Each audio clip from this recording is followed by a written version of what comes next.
Hello guys, welcome to the Inspiration and Enlightenment Slow Talk. This episode is part of the series in which I compare enlightenment and psychology. Before I go into the weeds of comparing contemporary psychology and enlightenment in the next episode, I want to first talk about enlightenment symbolism and how to interpret enlightenment literature, in particular the ancient literatures and mythology. So when we come along enlightenment literature and symbolism, we are fallible to an ancient stubborn error, a materialistic interpretation. In order to properly explain to that, let me take a step back. We live in two worlds, the inner world and the external world. Our experiences happen in the external world. But enlightenment is about access of other realities and the totality of ourselves, and that we can only find within. We cannot do enlightenment in the external world. So shamans, prophets, dream workers who were into enlightenment, they testified things that are not in the external world, but in the internal world.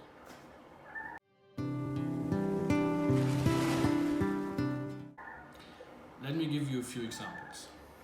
So when shamans speak of the tree of heaven and earth, they don't speak of a tree, but something we know today as a tree of life.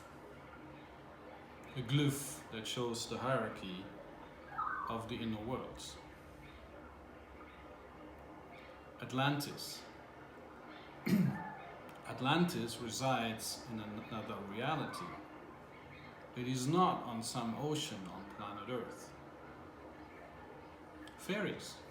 Fairies exist, but in another dimension. As Peter Pan said, in the place between awake and sleep. Psychologists who interpret Enlightenment scriptures are fallible to the same error. For example, Jordan Peterson interprets the tree of life and the snake in paradise as being a narrative of what happens a long time ago when the primates evolved together with snake and trees. Now that tree of life is not a tree, and it symbolizes our inner hierarchy that includes our nervous system. And now maybe you want to make a pictorial analogy between our backbone and our brain and the trunk of our tree and the tree itself. And the snake is the secret nervous force that curses in our nerves. And the fruit of the tree of life is enlightenment. A similar snake symbolism we can find in the story of Buddha when he was meditating and it was raining. A snake rose and covered his head. This again is a symbolism or an allegory of the rising of the secret nerve force in our body to the brain. So, and of course science interprets ancient scriptures materialistically, and of course science is right. Planet Earth was not created in 7 planetary days, but it's wrong also because the Genesis does not specify the creation of our solar system. It specifies or illustrates the creation of the 4 worlds, of which the physical universe is only one. And that leads to dire misinterpretations again, and misunderstandings. Another example, the chariot that Arjuna rode in the Bhagavad Gita is a symbol of personality. horses are the senses, and the mind is the rain. Yeah. And the war that Arjuna faces is the war of life's antagonism. Alchemy is usually misunderstood as well. It's an ancient art that deals with the discovery of our mind's substance and its transformation into a super substance, the so-called gold, through mental operations that are blinded by dubious chemical procedures. Alchemists don't do chemistry, they transform bodily energies and everything else into love. An Old Testament example. Satan is not an evil demon, but life's adversity that tests the strength of our feelings and the clarity of our thoughts. Satan is the Judaic version of adverse karma. Moses freed his personality, Israel's nation, from the tyrannical Pharaoh, the ego, and ended his materialistic lifestyle, the slavery in Egypt. He performed a great work, that's enlightenment, by wandering the wilderness and doing its miracles there and receiving the commandments. And he sanctified his body and mind by leading the nation into the promised land. Greek astrology and polytheism was the ancient system of Enlightenment psychology. The gods tell us psychological stories like Narcissus, who fell in love with his own image he saw in a lake. The lake being a symbol of the mind, which is a nice allegory of narcissism. Please mind that besides the pantheon, you have astrology, a precise mathematical system that calculates the movement of external and internal forces. And they are linked with these beautiful psychological stories. And astrology, mind, goes all the way back to Babylonian astrology, where the gods had names and numbers. So that was quite a sophisticated ancient system of Enlightenment psychology that did not only explain states of mind, but was also able to calculate the movements of mind. An art and science which is lost today. Also, the interpretation that the ancient gods were aliens is this stubborn materialistic error. These gods are not from this world. And it almost feels like a denial.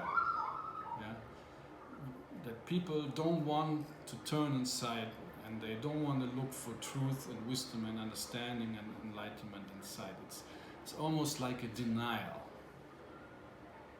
And they always find these materialistic interpretations that actually distract them from the places where you can discover the truth. It reminds me a bit of what Jesus said when he complained to the Pharisees and he cursed them actually, and he said, you lost the key to the kingdom of heaven with their interpretation of the Torah. And all you do now is to distract people from the kingdom of heaven, from the key to the kingdom of heaven, and the key is to look inside. So Enlightenment scriptures don't describe experiences in the external world. Hence, science and psychology will not be able to understand Enlightenment scriptures and symbolisms. And they may not even want to, because that's not where they want to look. Incidentally, the Catechism, medieval Christianity that is, also interprets the Bible materialistically. That the Genesis describes the creation of our solar system and our planet, that the Garden of Eden is on planet Earth, that God is in the sky, or outer space, and that the devil is inside the earth. So when we read enlightenment scriptures, we really need to switch off that external materialistic sense.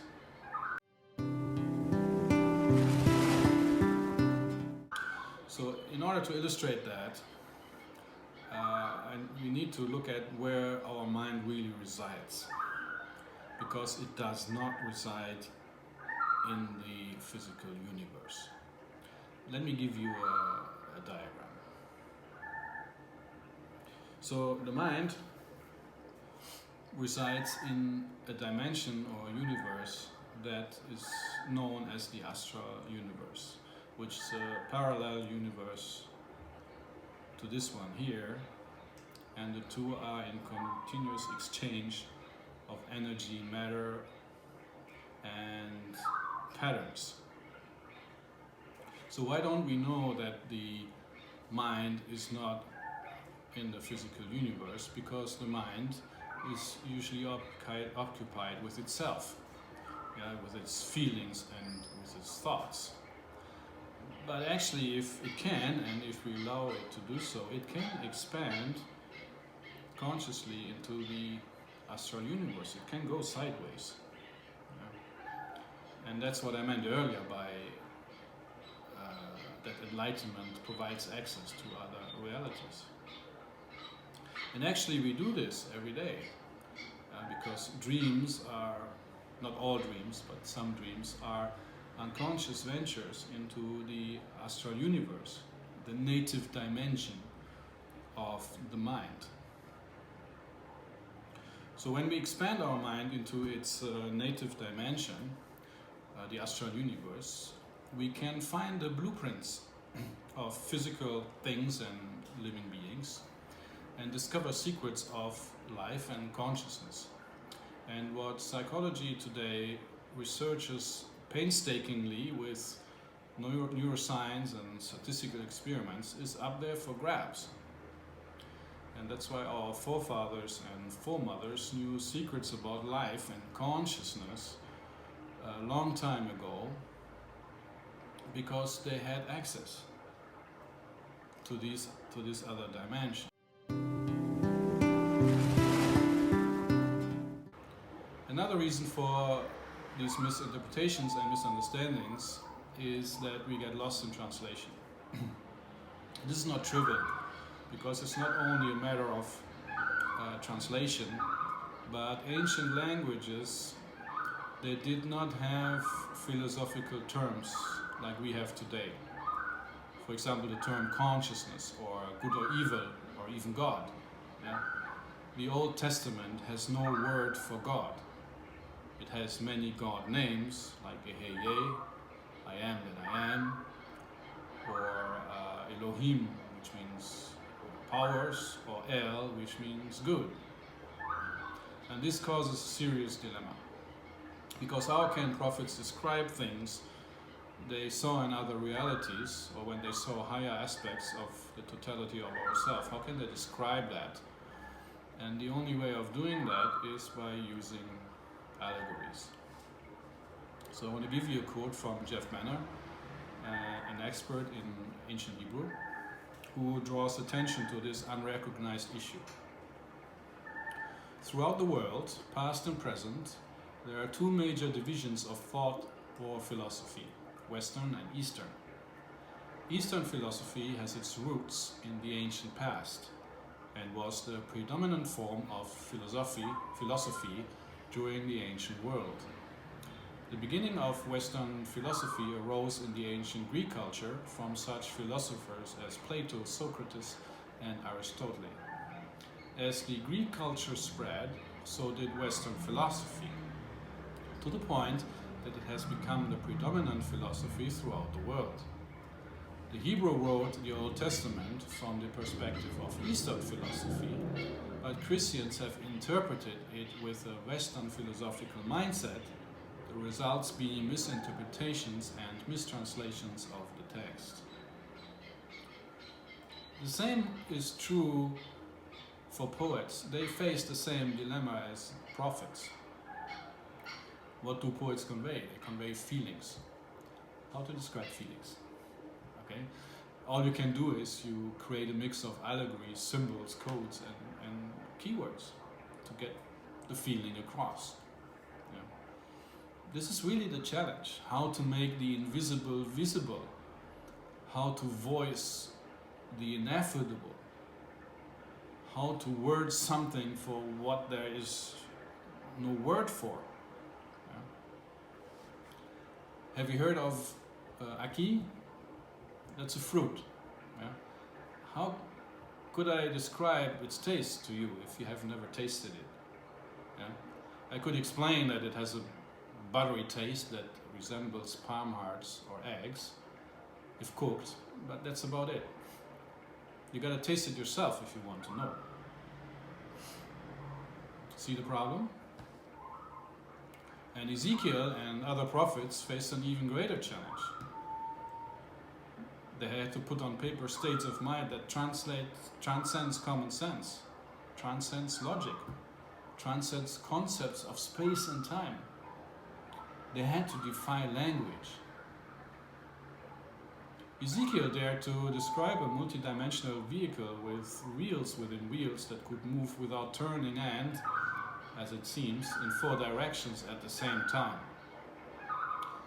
Ezekiel had no choice but to resort to symbols, poetry, and the prophet's code to illustrate it. For example, he wrote that the wheel's rims had eyes all over because he lacked the term consciousness.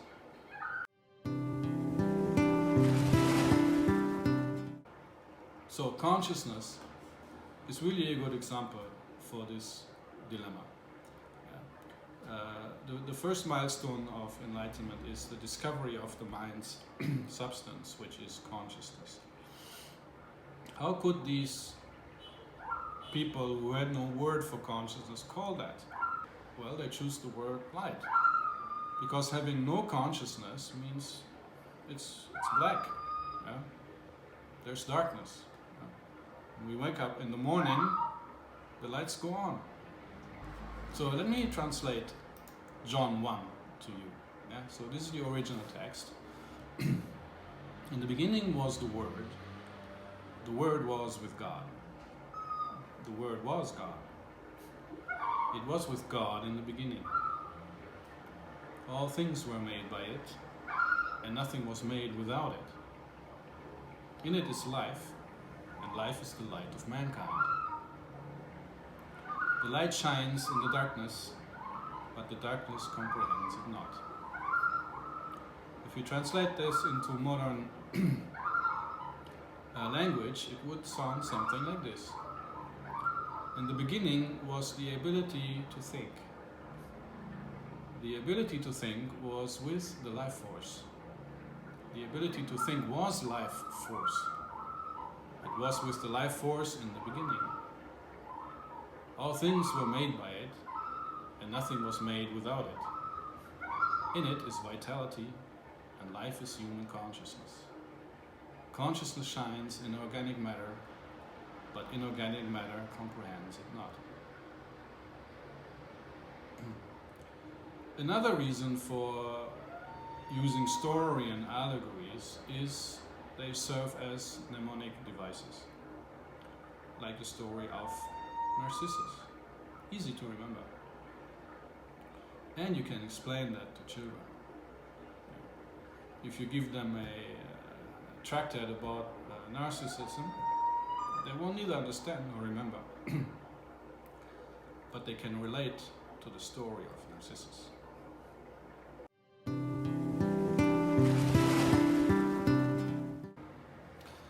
As writers, we get this fundamental rule, show, don't tell. Or as the Russian novelist Anton Chekhov said, don't tell me the moon is shining, show me the glint of light on broken glass. Non-fiction is telling, fiction is showing. Let me give you another example. Love is good. That's non-fiction. Yeah? It doesn't move anyone. It's true, but who cares? But love your enemy as yourself, that has a narrative, and that moves people. Like the story of Narcissus can move people to reconsider their narcissism, the hypnosis with their own image. Narratives move people and societies. For example, politics or economics. I watched 2 inspiring TED Talks that show that. Yeah? I will put the link in the show notes. Dogmas don't move people, they scare them. You actually need a narrative to make a change. And that's another reason why ancient Enlightenment scriptures come in story form. Because change or evolution is key to life. Carlos Castaneda described the technicality of that in an inspiring way. He explained that our mind has an assemblage point that assembles our state of mind as well as our perception. We all know this. Okay? When our body enters a fear mode, or a hate mode, or a disgust mode, our assemblage point moves to that mode and that state, and our mind enters into that state of mind. And our perception shifts. For example, it focuses on the object of fear or an escape route. So, and we don't need to be students of enlightenment to move our assemblage point. Yeah? It can be a dramatic circumstance, like a war or a deprivation or stress, fatigue, sorrow, anything. Yeah? But what enlightenment does, it aims at giving us control over the shifts and movements of our assemblage point. Let me read you a quote again. Don Juan contended that our world, which we believe to be unique and absolute, is only one in the cluster of consecutive worlds, arranged like the layers of an onion. He asserted that, even though we have been energetically conditioned to perceive solely our world, we still have the capability of entering into those other realms, which are as real, unique, absolute, and engulfing as our own world is. Don Juan explained to me that for us to perceive those other realms, not only do we have to covet them, but we need to have sufficient energy to seize them.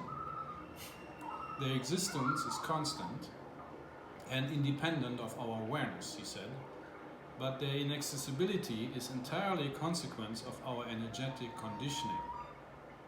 In other words, simply and solely because of that conditioning, we are compelled to assume that the world of daily life is the one and only possible world. Believing that our energetic conditioning is correctable, Don Juan stated that sorcerers of ancient times developed a set of practices designed to recondition our energetic capabilities to perceive. They called this set of practices the art of dreaming. With the perspective time gives, I now realize that the most fitting statement Don Juan made about dreaming was to call it the gateway to infinity. Carlos Castaneda, The Art of Dreaming, page 7. So, usually experiences shift our mind's assemblage point, but narratives and enlightenment exercises, of course, narratives have the same power because they are virtual experiences. And herein lies the power of narratives and storytelling. The advantage is that stories control the movements of our assemblage point and can move us into other states of mind without the danger that comes with real life experiences.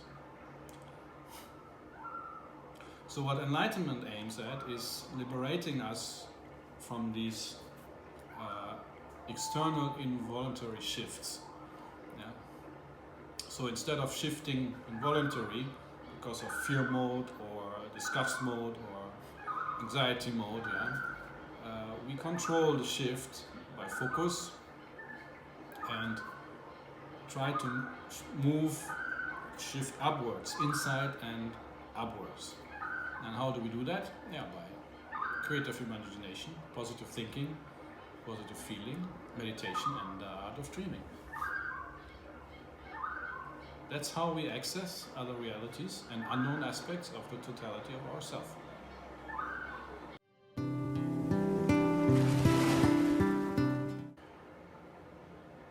Today's challenge is that the Bible's narrative is mixed up with the Catechism and medieval Christian dogmatism. So if we read the Bible, we have to separate the dogma from the narrative, because the dogma is only an interpretation of the narrative. So Christian dogmas are in medieval interpretations of the biblical narrative. They are done by men and women with a limited worldview. Every 12-year-old kid today knows more than these medieval scholars. For example, that the planet Earth is round and that it revolves around the sun. The dogmatic branch of Christianity today can be reduced to an embarrassing attempt to hold on to these medieval dogmas, despite scientific discoveries and despite the slowly expanding common state of enlightenment. Let me close with the Emerald Tablet. First I will read the original and then a translation into modern language with a touch of Enlightenment psychology. This is the original text. True, without falsehood, certain and most true, that which is above is as that which is below, and that which is below is as that which is above, to allow the performance of the miracles of the one thing. And as all things are from one, by the meditation of one, so all things have their birth from this one thing by adaptation. The sun is its father, the moon its mother, and the wind carries it in its belly. Its nurse is the earth. This is the father of all perfection, all consummation of the whole world. Its power is integrating if we turn it into earth. You shall separate the earth from the fire, the subtle from the gross, suavely and with great ingenuity. It ascends from earth to heaven and descends again to earth and receives the power of the superiors and inferiors. So you have the glory of the whole world. Therefore, let all obscurity flee before thee.